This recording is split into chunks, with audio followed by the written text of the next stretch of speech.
Assalamualaikum warahmatullahi wabarakatuh. Waalaikumsalam warahmatullahi wabarakatuh. Bismillahirrahmanirrahim. Alhamdulillahi rabbil alamin. Wassalatu wassalamu ala ashrafil anbiya'i wal mursalin, Sayyidina wa maulana Muhammadin wa ala alihi wa ashabihil mujahidin at-tahirin. Amma ba'du, subhanaka la ilma lana illa ma 'allamtana innaka antal alimul hakim.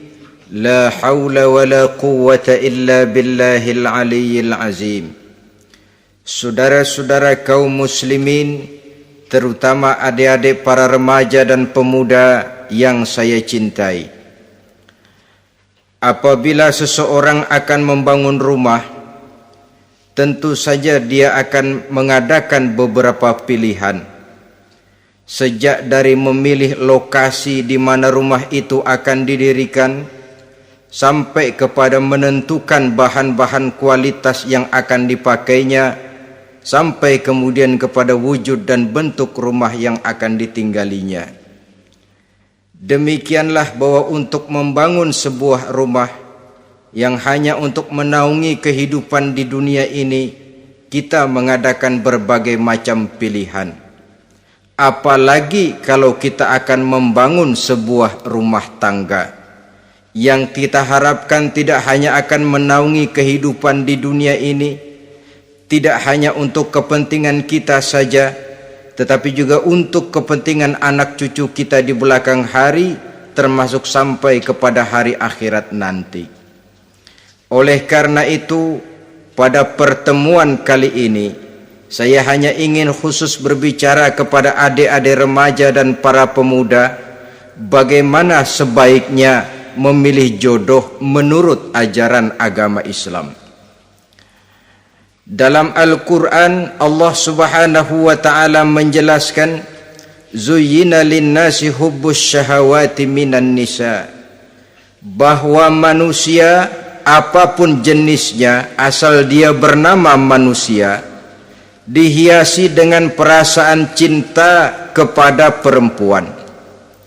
Jadi sejak dahulunya secara fitrah laki-laki senang kepada perempuan, sebagaimana perempuan pun senang kepada laki-laki.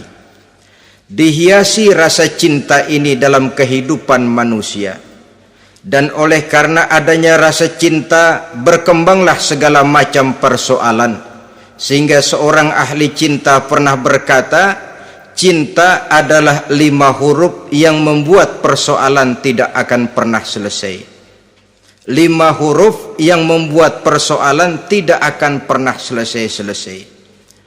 Tetapi dalam kehidupan sehari-hari sering kita saksikan bahwa cinta ini bisa mendorong, memberikan motivasi yang baik, dan cinta ini pun bisa juga memberikan dorongan yang tidak baik. Oleh karenanya, apabila cinta itu ibarat setetes embun yang jatuh di bumi yang subur, akan tumbuhlah di atasnya aneka ragam bunga-bungaan yang harum semerbak, indah, mewangi, sedap dipandang orang, menebarkan rasa aman, damai, sentosa, dan begitu selanjutnya. Tapi jika cinta itu jatuh di hati yang gersang dan tandus, tidak ada yang akan dapat tumbuh di sana selain sirih memanjat batu, kuning daunnya, lemah gagangnya, maka cinta yang semacam itu tidak akan memberikan dorongan positif kepada seseorang di dalam kehidupannya. Maka lebih dahulu kita akan membicarakan cinta dalam artian yang positif ini, untuk nanti sampai kepada perempuan yang bagaimana yang harus kita cintai, atau laki-laki yang bagaimana yang harus dicintai oleh seorang perempuan. Saudara hadirin yang saya hormati, cinta dalam artian yang positif, pertama, dia selalu mendatangkan keindahan. Yang kedua, cinta itu memberikan energi atau semangat untuk berjuang.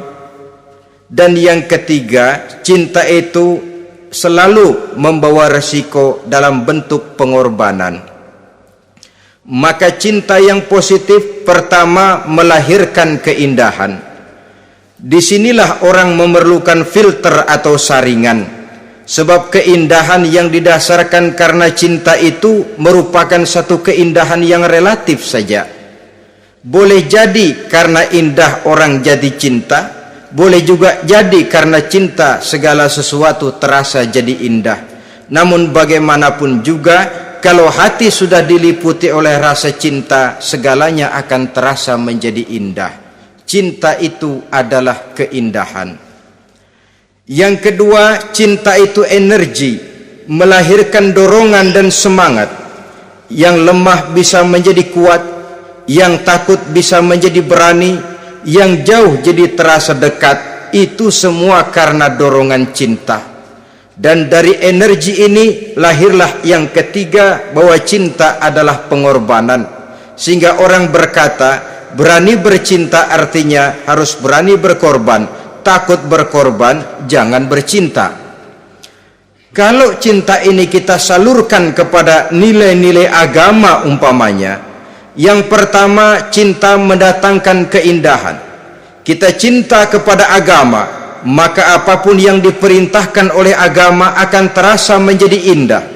Solat akan terasa menjadi indah, puasa terasa menjadi indah, zakat terasa menjadi indah, jihad pun akan terasa menjadi indah. Persis kalau kita cinta kepada seorang gadis. Jika kita cinta kepada seorang gadis, apanya saja akan kelihatan menjadi indah. Jalannya terasa indah, lenggang-lenggoknya terasa indah, suaranya merdu padahal cemprengnya bukan main. Seluruhnya akan mendatangkan keindahan karena dasarnya sudah cinta. Cinta membawa kepada keindahan. Yang kedua, cinta itu melahirkan energi. Orang yang cinta kepada agama akan lahir tenaga dan semangatnya melaksanakan ibadah, melaksanakan puasa, melaksanakan zakat, melaksanakan solat, melaksanakan haji, bahkan melaksanakan jihad sekalipun. Cinta selamanya menimbulkan energi dan semangat. Sama saja dengan kita apabila jatuh cinta kepada seorang gadis, walaupun rumahnya jauh, katanya, gunung pun akan kudaki, lautan pun kuseberangi. Untuk apa itu? Untuk menemui apa yang kita cintai. Cinta selamanya melahirkan energi. Capek tidak terasa, lelah tidak terasa, semuanya tertutup oleh keindahan yang bernama cinta. Lalu yang ketiga, cinta membawa pengorbanan. Apabila kita cinta kepada agama, maka pengorbanan terhadap apapun yang diminta oleh agama, baik itu pengorbanan waktu, tenaga, pikiran, harta, bahkan pengorbanan nyawa sekalipun, kita tidak akan berat melaksanakannya karena cinta kita kepada agama yang kita anut ini. Demikian juga cinta kita kepada seorang perempuan akan membuat kita rela berkorban. Apapun yang dia minta, jangankan kita tidak mampu, jangankan kita mampu, kita tidak mampu sekalipun, kita masih berusaha untuk mampu guna memenuhi tuntutan si buah hati belahan jantung. Kadang-kadang malam minggu si doi ngajak nonton, umpamanya duit tidak ada, gajian belum, kerja enggak, timbullah inisiatif, entah sepatu kita jual ke tukang loa, entah celana mampir dulu ke tempat lain, yang penting kita berkorban untuk memenuhi permintaan si buah hati belahan jantung. Ketika itu pengorbanan sudah tidak kita rasakan lagi. Bahkan pengorbanan yang paling pedih sekalipun, dalam gurau, dalam bercanda misalnya, dicubit kita oleh kekasih kita, pedih bukan main, terkelupas kulit, mengalir darah, bukan nangis, nyengir. malah kadang-kadang minta tambah dicubit lagi. Itulah romantikanya cinta, sanggup membuat orang berkorban, melahirkan energi dan semangat, menambah keindahan dalam kehidupan sepanjang dia dalam artian yang positif. Kalau demikian masalahnya, di dunia yang penuh dengan perbenturan nilai sekarang ini, orang sering salah jalan bagaimana memilih jodoh untuk membangun rumah tangga yang bahagia. Jangan lupa bahwa membangun rumah tangga ini bukan hanya untuk 1-2 bulan, bukan hanya untuk 1-2 tahun, bahkan bukan cuma untuk kehidupan dunia, lebih daripada itu pun untuk menunjang kebahagiaan di akhirat. Oleh karenanya, memilih jodoh bukan satu hal yang mudah, bukan satu hal yang bisa dilaksanakan sambil lalu, tetapi memerlukan penelitian, memerlukan pengamatan yang mendalam. Apa petunjuk agama tentang itu? Dengan kata lain, bagaimana seharusnya seseorang memilih jodoh dalam kehidupannya? Ini tentu saja sumbangan moral buat adik-adik remaja dan para pemuda yang lagi kebingungan memilih jodoh, atau barangkali buat bapak-bapak yang kepengen nambah lagi.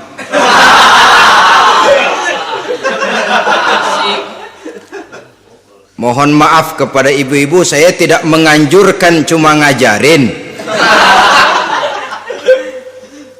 Yang pertama, menurut Nabi, nikahilah perempuan itu karena rupanya, karena hartanya, karena keturunannya, dan karena agamanya.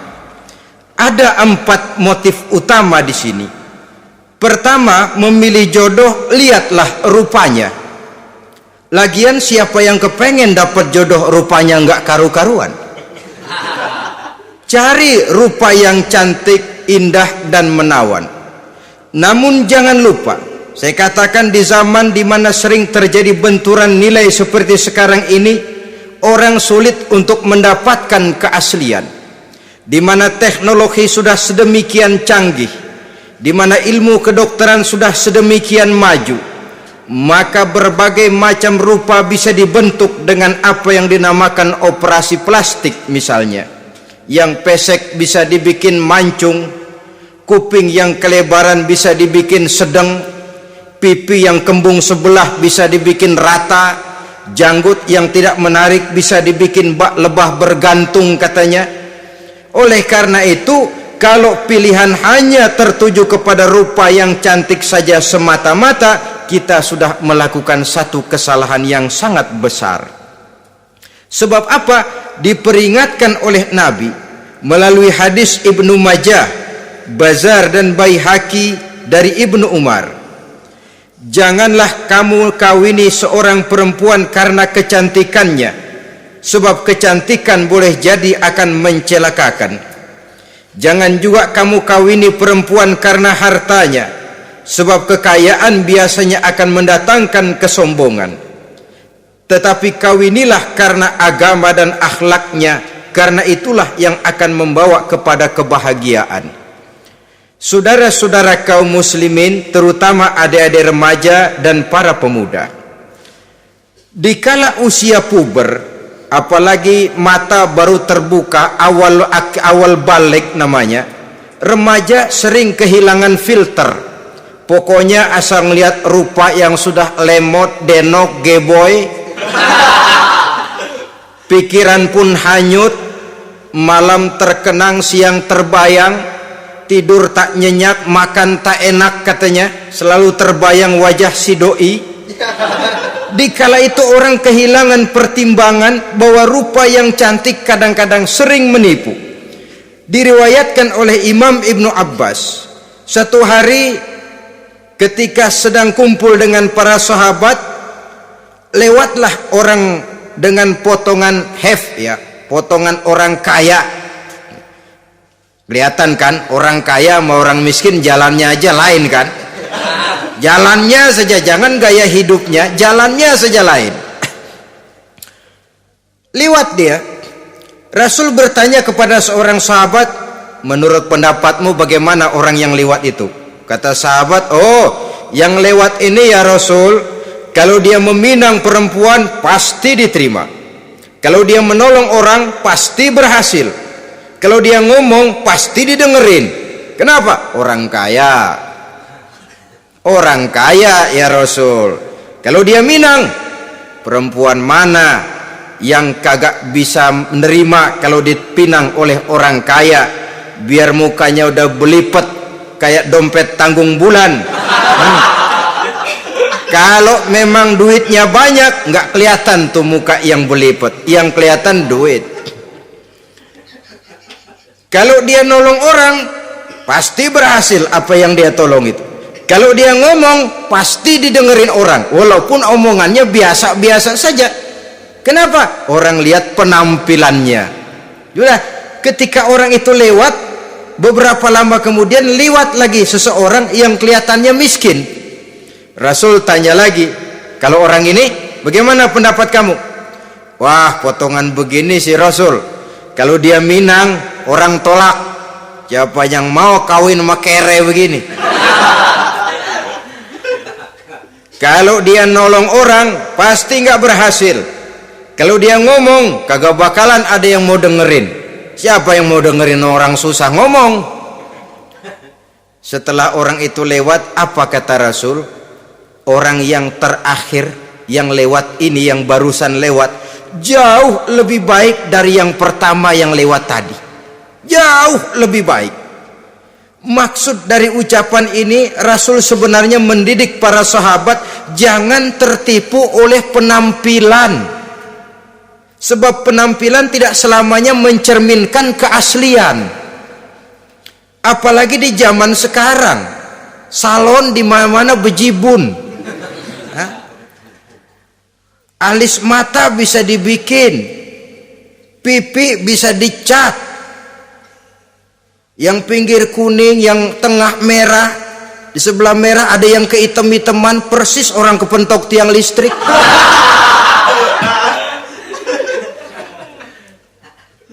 Kecantikan yang artifisial, kecantikan yang bukan alami. Karena itu silakan saja cari yang cantik, tapi jangan terpaku sampai di situ. Sebab kecantikan di samping dia mudah berubah oleh pergeseran masa dan pertukaran waktu, ternyata penampilan tidak selamanya mencerminkan keaslian. Lain hari seorang sahabat pernah mengadu, ya Rasul, ada apa? Inna imraati la turaddu yadul lamis. Ya Rasul, istri saya tidak pernah menolak tangan orang laki yang menjamahnya, mengajak salaman kepadanya. Apa jawab Rasul? Ceraiin aja.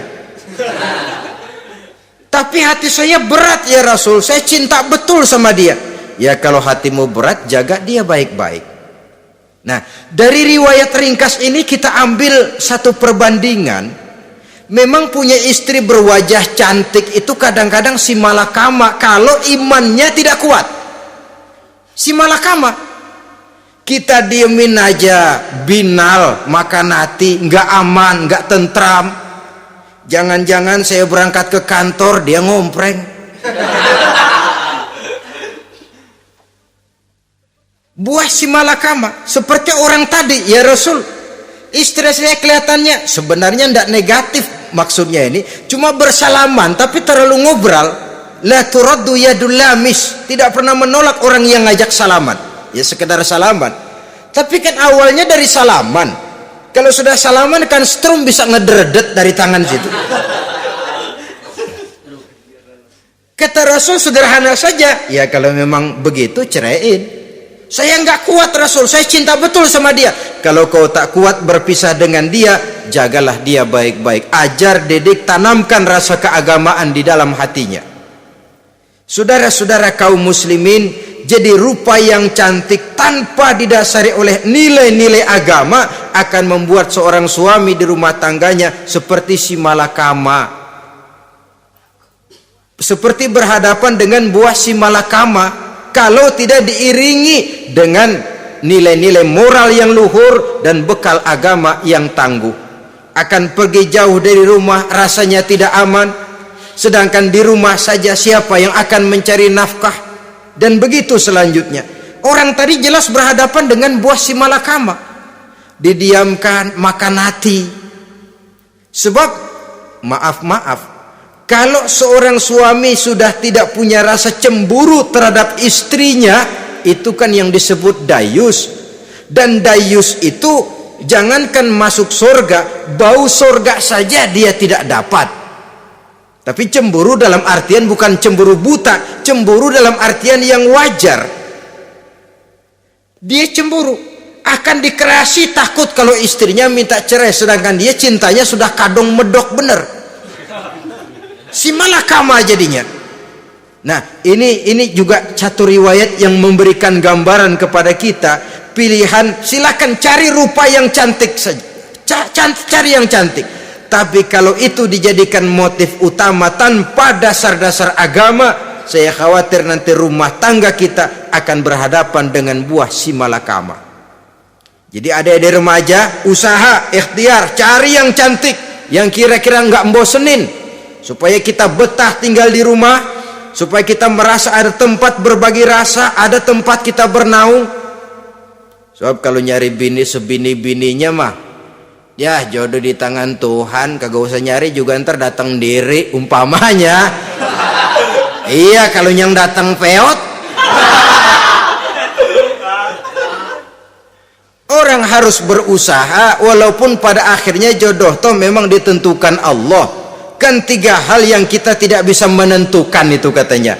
Maut, rezeki, jodoh. Itu yang masuk mysterious problem. Problem yang misterius. Maut misterius. Kapan kita mati kita sendiri tidak tahu. Tahun depan, 50 tahun lagi, 100 tahun lagi, tidak pernah seorang pun diberitahu. Tapi yang pasti dia bakal datang. Kapan dan di mananya kita tidak tahu. Bisa di rumah, bisa di masjid, ya alhamdulillah. Bisa di majelis taklim, syukur. Bisa di medan perang membela agama, bagus. Pasti dia akan datang. Maut, mysterious problem, sesuatu yang kita tidak tahu kapan datangnya. Rezeki gitu juga, sehingga orang sering bilang rezeki katanya kayak bayangan. Kita uber-uber dia lari, kita diam dia mah diam. Setengah mati kita uber-uber, emang ukuran segitu aja. Begitu kita nggak ngapa-ngapain, datang yang bawain rezeki. Namanya rezeki itu mysterious problem. Kadang-kadang ngobek sungsang sumbul, udah segala tanah orang kita ukur-ukurin. Udah segala ngomong sudah nggak ada yang luh, tuh sudah buta. Tapi memang bayangan, kalau belum rezeki ya belum. Kadang-kadang nyari kode sampai tidur di kuburan, belepotan tanah kuburan loh. Yang aneh lagi kadang-kadang orang gila ditanyain. Allahu Akbar, ini kode-kode zaman sekarang ini sampai orang waras nanyain orang gila, itu gimana itu? Ini sudah efek yang betul-betul negatif. Sudah jelas orang gila kok ditanya. Apa kira-kira yang nanya nggak lebih gila dari yang gila itu?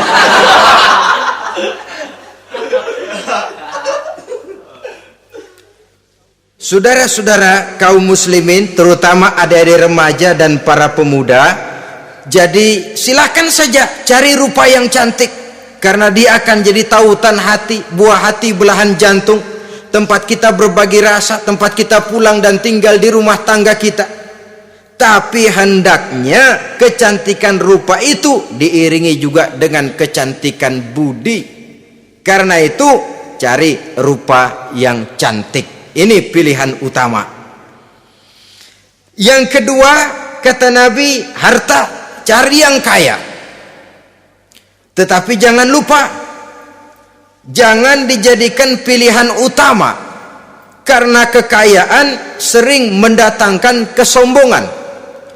Apalagi kalau seorang pemuda mendapat istri orang kaya, hidupnya dimodali oleh istrinya, maka biasanya wibawanya sebagai seorang suami akan hilang.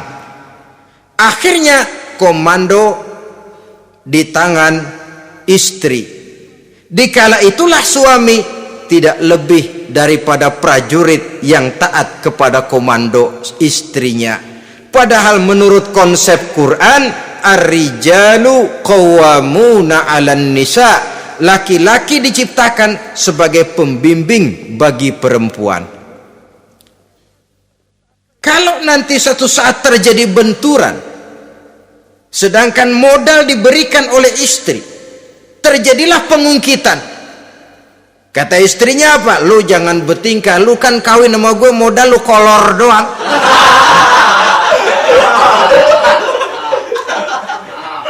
Kalau sekarang bertingkah, silakan keluar rumah, bawa seperti engkau datang dulu, jangan bawa apa-apa, pergilah seperti engkau datang dulu kemari. Hilanglah wibawa seorang suami. Suami kalau udah digentak sama istri begitu, ngelempuruk kayak ayam sampar. Di mana lagi letak wibawanya? Harta sering mendatangkan kesombongan. Oleh karena itu, walaupun diperintahkan cari yang keturunan orang kaya, tapi maksudnya jangan dompleng. Sebab kepribadian seorang suami akan ditentukan oleh sifatnya sendiri. Keberadaannya ditentukan oleh karya dan perbuatannya sendiri. Itulah yang akan menampilkan kepribadian dia dalam kehidupan di masyarakat ini.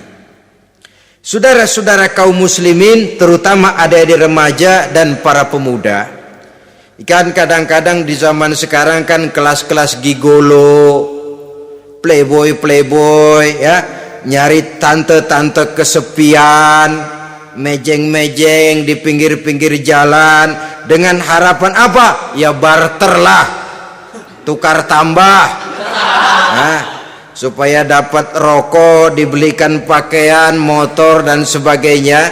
Tapi yang jelas hilang harga diri sebagai laki-laki, dan itu yang paling mahal. Kalau seorang laki-laki sudah kehilangan harga diri, apalagi yang bisa dibanggakan dalam kehidupan ini? Apa artinya naik mobil kalau kepala tertunduk ke bawah? Apa artinya jalan di tengah masyarakat kalau kita tidak bisa menengadah dengan satu kebanggaan? Hilangnya harga diri merupakan kehancuran awal dari sebuah pribadi yang untuk jangka panjang kita tidak akan bisa lagi berbuat banyak. Tanpa harta orang memang sulit untuk bahagia, tapi harta semata-mata bukan merupakan jaminan bahwa orang lantas akan bahagia. Saya barangkali harus berkata, banyak orang miskin yang kaya, tapi tidak sedikit orang kaya yang miskin. Saya ulangi ini, banyak orang miskin yang kaya, tetapi tidak sedikit orang kaya yang miskin. Nah, bagaimana pengertiannya? Orang miskin yang kaya, materinya sederhana, peralatan rumah tangganya sederhana, tapi hatinya kaya. Oleh karena hatinya kaya, jiwanya lapang. Sebaliknya, orang kaya yang miskin, di tengah kelimpahan materi yang berlimpah, segalanya serba ada, hatinya yang miskin. Kelimpahan materi tidak akan sanggup mengobati kemiskinan hatinya.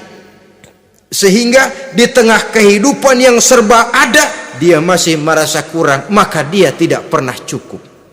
Di tengah kemilauan dan gemerlapan serta glamornya rumah mewah, dia merasa hidup di tengah gurun pasir yang gersang dan tandus. Karena itu, biarlah miskin harta tapi kaya budi, daripada kaya harta tapi miskin budi. Lebih utama lagi kaya harta, kaya budi, itu idealnya. Dasar pilihan ketiga sesudah rupa dan harta menurut Nabi, keluarga. Faktor keturunan sangat menentukan. Pepatah mengatakan buah apel akan jatuh tidak terlalu jauh dari pohonnya. Biasanya kalau bapak kalong, anak kampret. bapak nyolong, anak nyopet. Itu fotokopi. Saudara-saudara, sungguh pun demikian, faktor keluarga bukan merupakan yang paling dominan, karena segalanya memang bergantung kepada hidayah dari Allah Subhanahu wa ta'ala. Kalau hidayah datang, bisa saja anak maling bisa jadi kiai. Kalau hidayah datang, bisa saja anak nabi malah ikut bersama orang-orang kafir. Pada akhirnya orang mau besar atau tidak bukan dengan jalan menyempeng kepada keturunan orang lain, tapi ditentukan oleh kepribadian dirinya sendiri. Tidak bisa kita menjadi besar dengan menyebut kebesaran orang lain.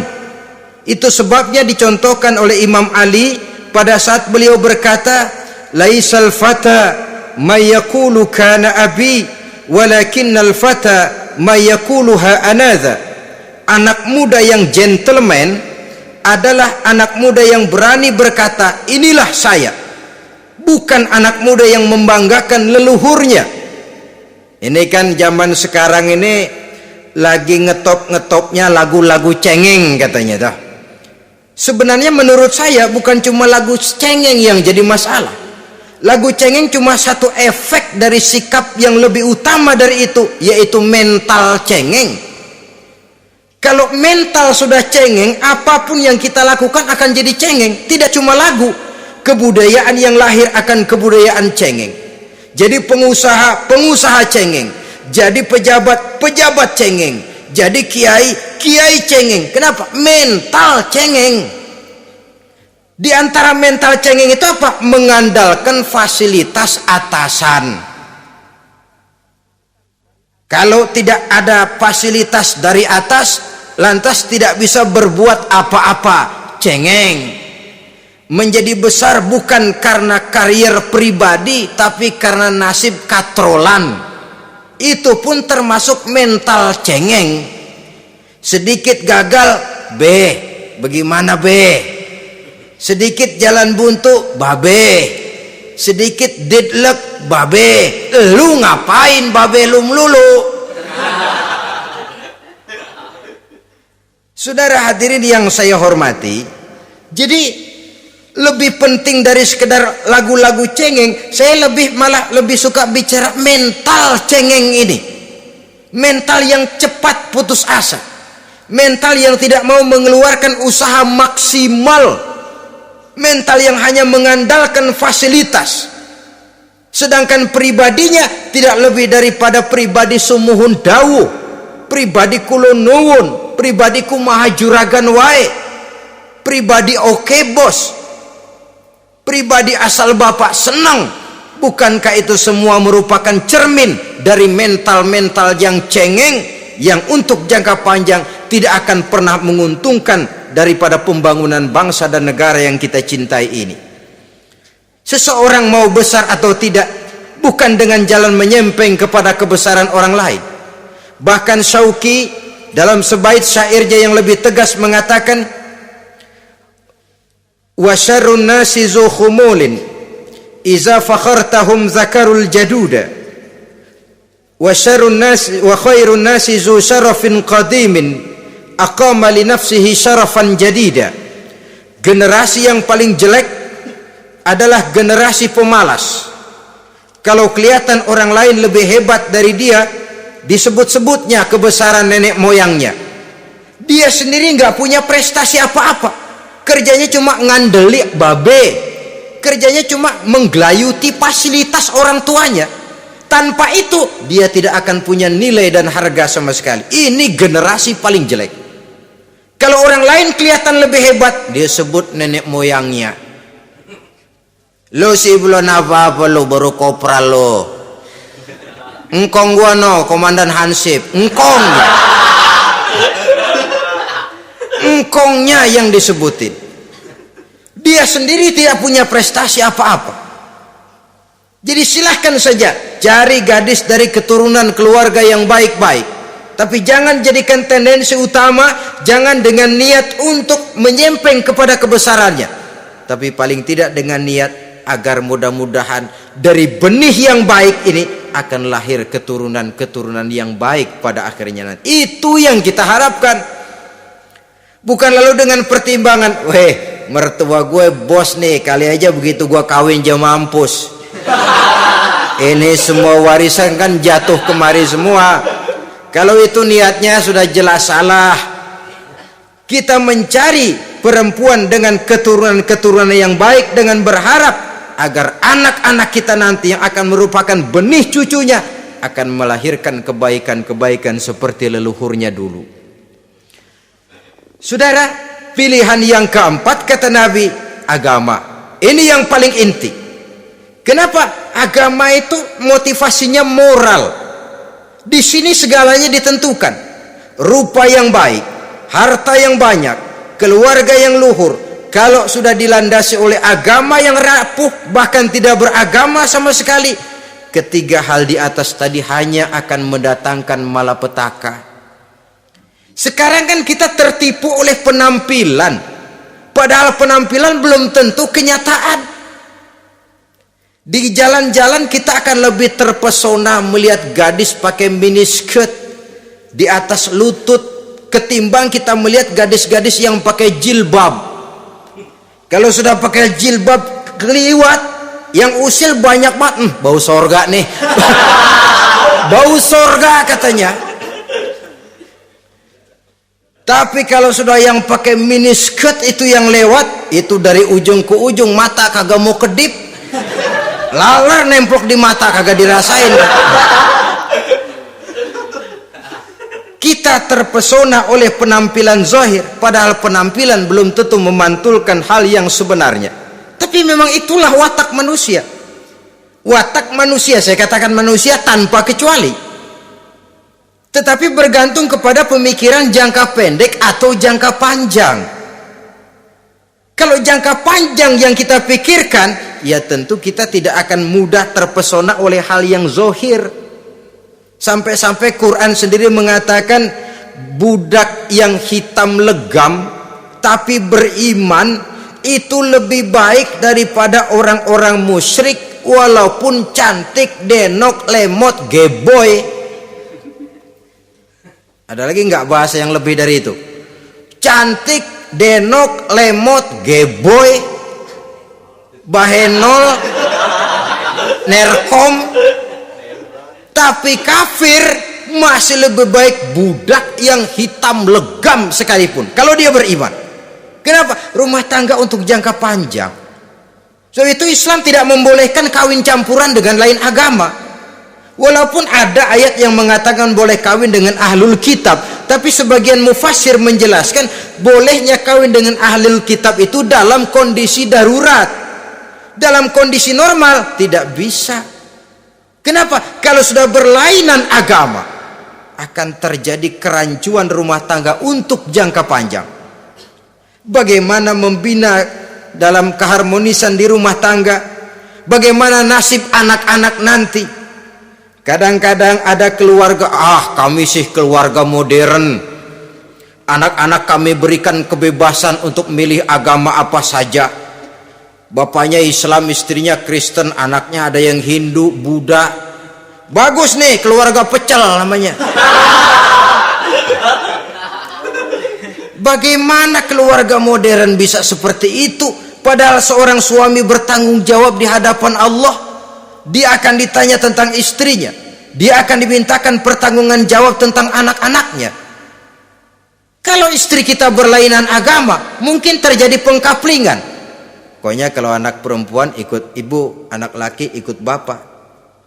Administrasi dunia bisa begitu, tapi akhirat, pertanggungan jawab di hadapan Allah. Bisakah kita? Sorry aja Tuhan emang janjinya begini. Saudara hadirin yang saya hormati, oleh karena itu budak legam hitam kalau beriman masih lebih baik daripada orang-orang yang tidak beriman walaupun cantik dan mempesona. Kenapa? Ini faktor agama. Ya buat 1-2 bulan bisa terwujud rumah tangga yang tentram. 2-3 tahun mungkin masih bisa bertahan, tapi sampai kapan? Sampai kapan itu akan terwujud?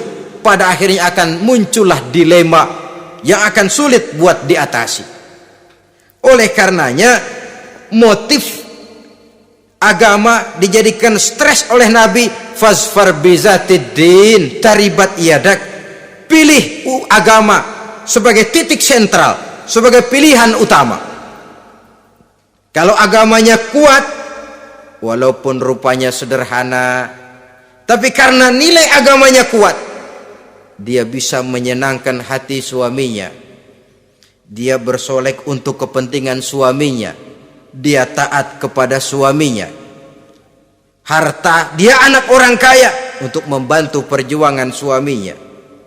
Tapi kalau tidak ada modal agama, rupa yang cantik bisa menyengsarakan suami. Apalagi kalau suami kere, istrinya sudah cantik, kaya ataupun tidak kaya, kadang-kadang udah suaminya suruh ngempuk di rumah, bininya yang kerja. Ya kalau kerja mendingan kalau dikerjain itu.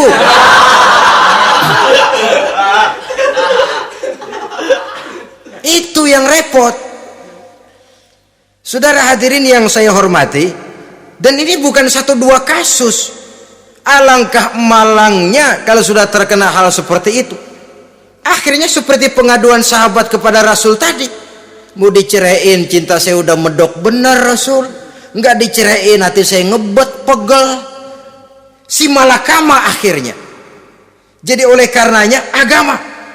Kalau dia cantik, walaupun miskin, agamanya kuat, dia bisa memelihara kehormatan diri. Dia kaya, agamanya kuat, hartanya disalurkan di jalan Allah. Karena itu agama jadikan pilihan utama. Dan ukuran agama itu bukan cuma jilbab loh.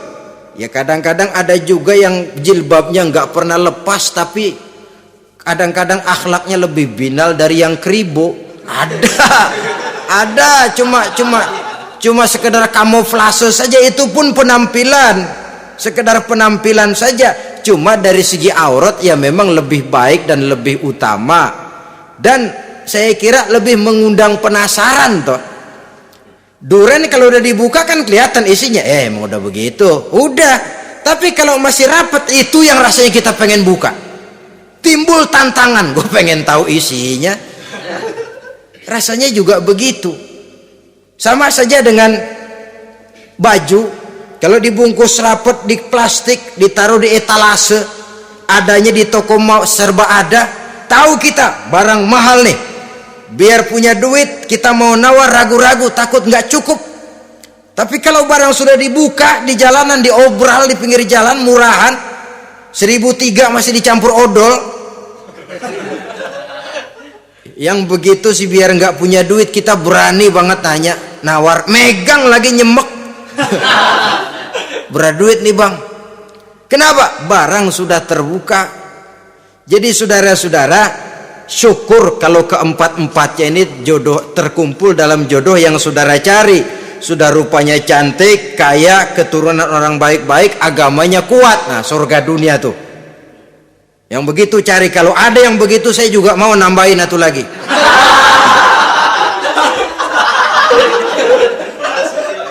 Tapi yang kumpul keempat-empatnya ini terus terang saja langka. Makhluk langka ini. Kadang-kadang cantik, kaya, keluarganya hebat, agamanya nol, akhlaknya kayak setan. Tapi yang paling celaka kalau empat-empatnya kagak ada. Rupanya jelek, melarat, bapaknya biang maling, kagak beragama lagi. Apanya yang mau dipilih? Mampus saja mendingan. Sudah nggak ada pilihan sama sekali tuh. Sudah nggak ada pilihan sama sekali. Saudara hadirin yang saya hormati, terutama adik-adik remaja. Nah, lalu apa motivasi agama dalam pembinaan ini apa? Agama ini kan memberikan contoh bahwa perempuan yang baik itu, yang kita ingin jadikan dia sebagai ideal dalam pencarian jodoh, tandanya 3. Iza ra'aitaha sarratka, kata Nabi. Kalau dipandang dia bisa menggembirakan kamu. Kan ini yang penting buat seorang suami. Kalau saudara nanti jadi suami, punya istri yang jadi partner setia mendampingi suaminya. Kalau dilihat nggak bosenin, Kenapa?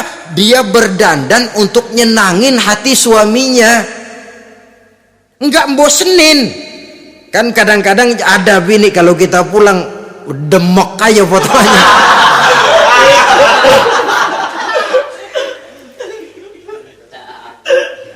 Ini yang bikin suami nggak betah di rumah ini kan yang begini.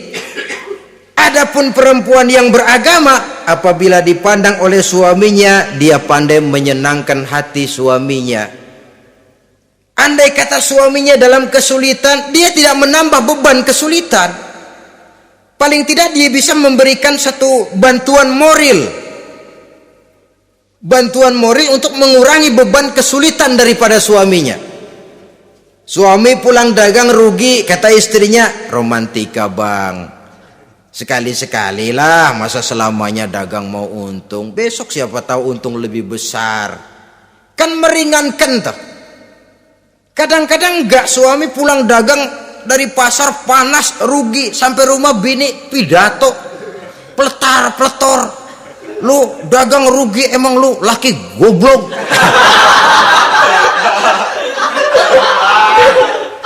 Sudahlah di pasar rugi, di rumah digoblok-goblokin. Ini nanti kena penyakit broken home yang begini ini. Padahal kesuksesan di kantor, kesuksesan di pasar, kesuksesan di medan tugas selalu dimulai dari kesuksesan dan ketenangan dari rumah tangga.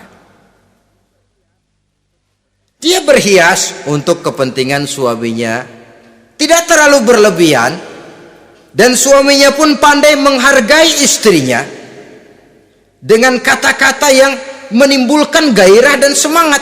Melihat istrinya bersorak, kamu makin cantik saja. Jangan juga kadang-kadang suami ketus, ngelihat daksu pulang kantor, lihat suaminya istrinya dandan rapi, tumben lu mau bekasin apa? Mau bekasin katanya. Artinya apa ini? Pandai mengembirakan, bisa tenggang rasa, bisa berbagi rasa. Sehingga suami merasa ada tempat dia bertukar pikiran, ada tempat dia membicarakan persoalan. Dialog dalam kehidupan berumah tangga itu sangat diperlukan. Iza ra'aitaha sarratka, kalau dipandang dia sanggup mengembirakan kamu. Dikasih uang 500 senyum, 5.000 pun ketawa, menggembirakan. Dia bisa taruh kata hatinya kesel, tapi mulutnya senyum. Nah ini yang sulit ini, senyum tapi kesel, kesel tapi senyum. Kadang-kadang istri itu kan kalau sudah kesel, suami pulang nggak bisa dia menyembunyikan kekesalannya. Dari jauh suami sudah lihat ini yang nyambut, ini bemo ini, udah monyong serem. Saudara hadirin yang saya hormati, yang kedua, bila diperintah dia taat. Ini pengaruh agama. Sehingga Nabi mengatakan, "Lau amartu li ahadin ayyasjuda ila ghairiha, la amartul mas'ada la amartul mar'ata litasjuda ila zawjiha likibari haqqihi 'alaiha." Andai kata saja boleh aku memerintahkan manusia untuk sujud kepada sesama manusia, pastilah aku perintahkan perempuan untuk sujud kepada suaminya. Kenapa? Karena besar hak suaminya kepada dirinya. Untung sujud kepada manusia tidak boleh. Andai kata boleh, perempuan disuruh sujud sama suaminya. Ini tidak perlu sampai sujud, cium tangan saja minta ridho suami. Kadang-kadang perempuan sekarang berat, paling banter setahun sekali lebaran doang. Laki pulang sembahyang tubruk, cium tangan minta redo, nangis segala macam. 3 hari habis lebaran beras habis, monyong aja lagi.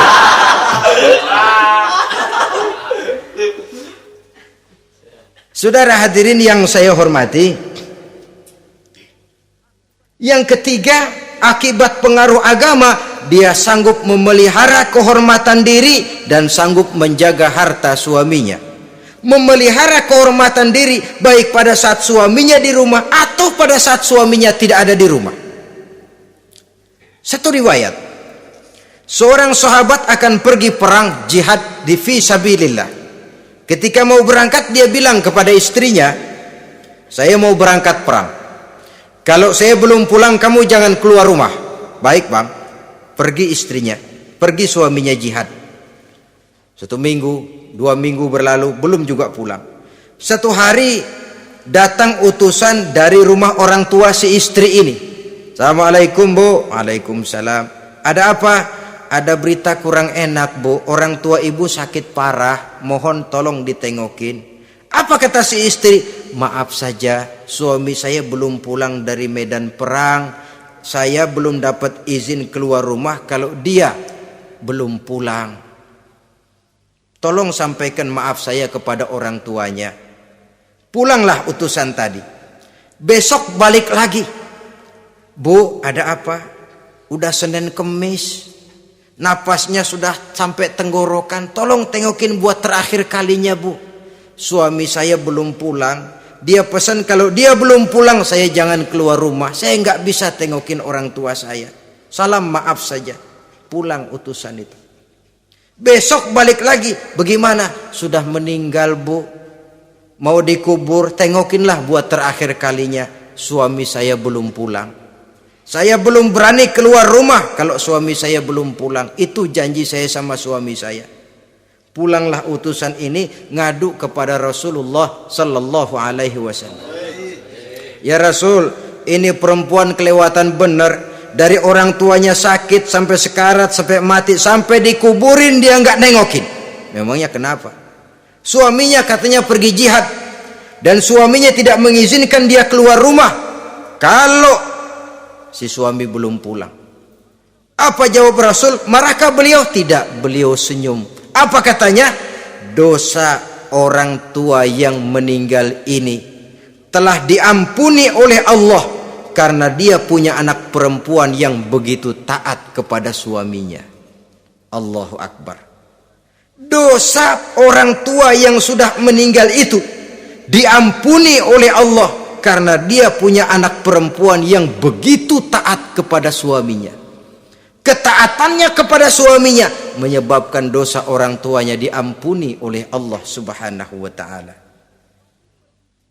Suami pergi jihad, orang tua sakit keras, tidak berani dia keluar rumah. Itu tandanya bisa menjaga kehormatan diri.